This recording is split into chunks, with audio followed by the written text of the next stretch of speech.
This week, we highlight a well-known teacher who recently returned back to teaching from a major health condition. And we take a look at the Festival of Nations that showcased a variety of countries throughout the district with hands-on activities. But that's all over.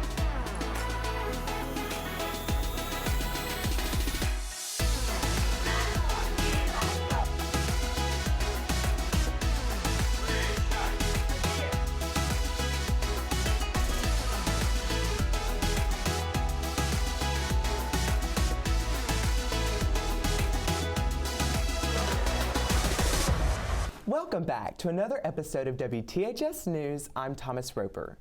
Digital media and health sciences are starting February off to a strong start by creating t-shirts in honor of Heart Awareness Month. This takes place every February. Miss Andrea Adams and her students in the digital media class are recognizing Heart Awareness Month.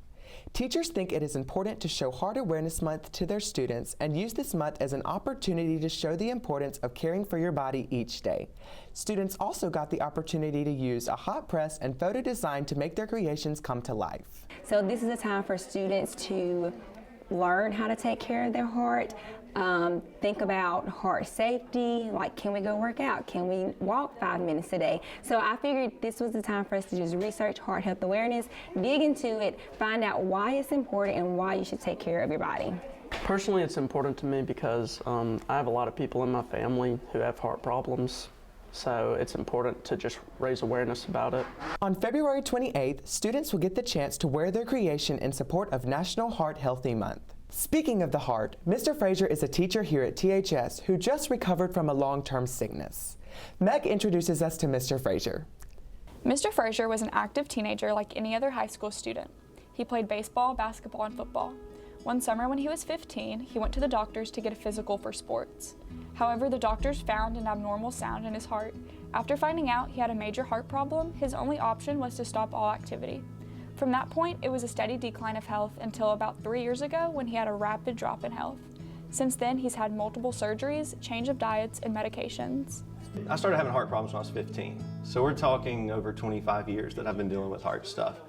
Just throughout time, it became kind of really difficult to deal with over time, going from fairly healthy to really unhealthy. The long battle of his health wasn't getting any easier. As time passed, his health was not improving. I got admitted to the hospital because I failed some heart tests, like they were just really bad results, on September 15th. So they admitted me to the hospital. And a couple days later, they put me on life support. And so I stayed in the hospital room until, that was September 15th I was in, until October 8th. And October 8th, my doctors came in and told me I was getting a heart. The process of him being hospitalized was really hard. He was confined to his room, seeing only his nurses and doctors. The only time he was able to get out of his room is when he would walk around. However, this was difficult due to the machines he was on. Hearing the news he is getting a second chance of life gave him the motivation and peace he needed. It took a long time to get there, but it was there. And then bounce back so fast, the perspective is just like trying to enjoy everything all the time, like jump in and go for it.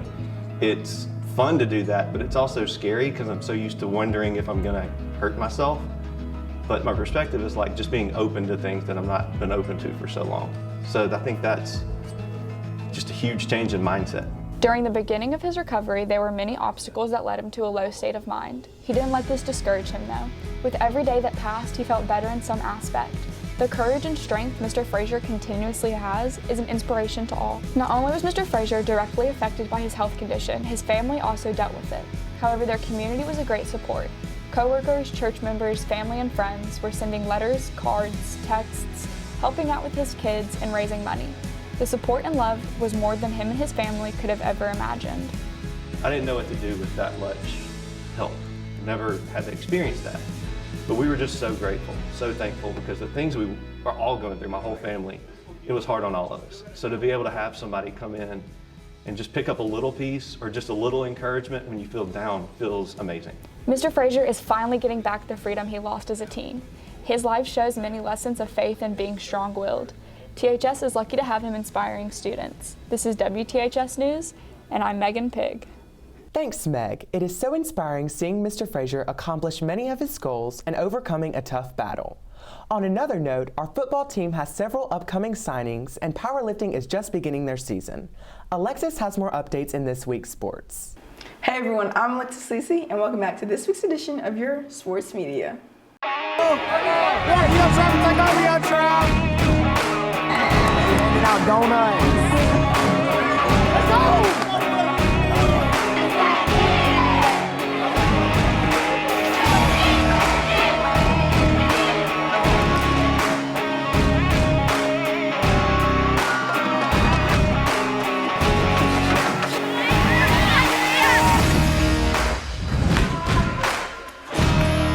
Last Friday, our bowling team went to regionals, with the girls placing in 6th and the guys in 8th.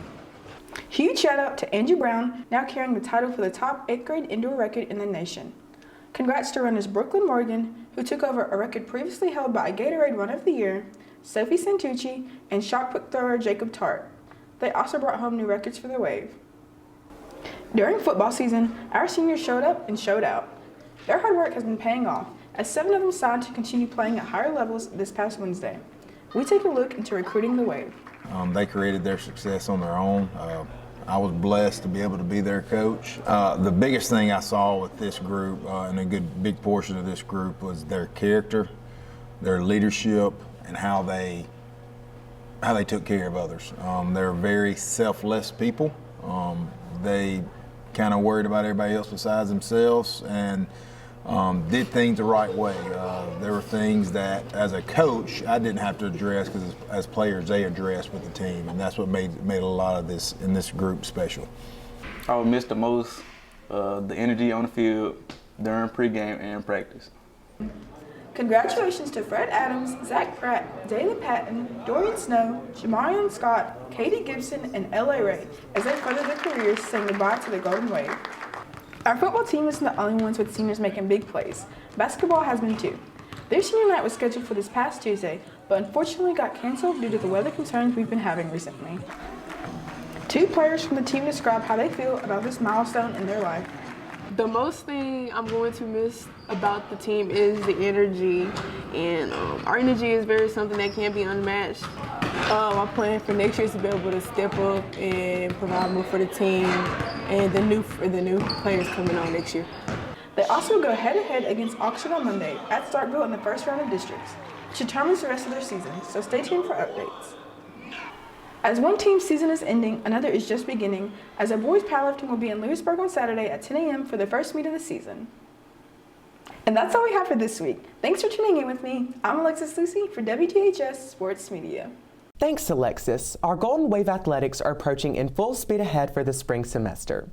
In other news, the Tupelo Public School District held the Festival of Nations celebration, where families can participate in activities from around the world. On Monday, January 30th, the first ever Festival of Nations took place at the Tupelo High School Basketball Dome. The event included several different family fun activities to celebrate over 20 different cultures represented within the Tupelo Public School District. During the festival, participants were able to sample specialty dishes from various countries.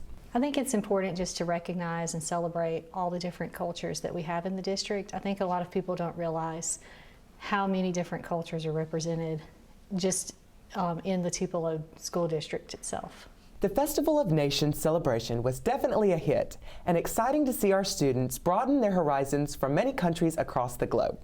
That's all we have for this week. Be sure to follow us on Twitter and Instagram and subscribe to our YouTube channel.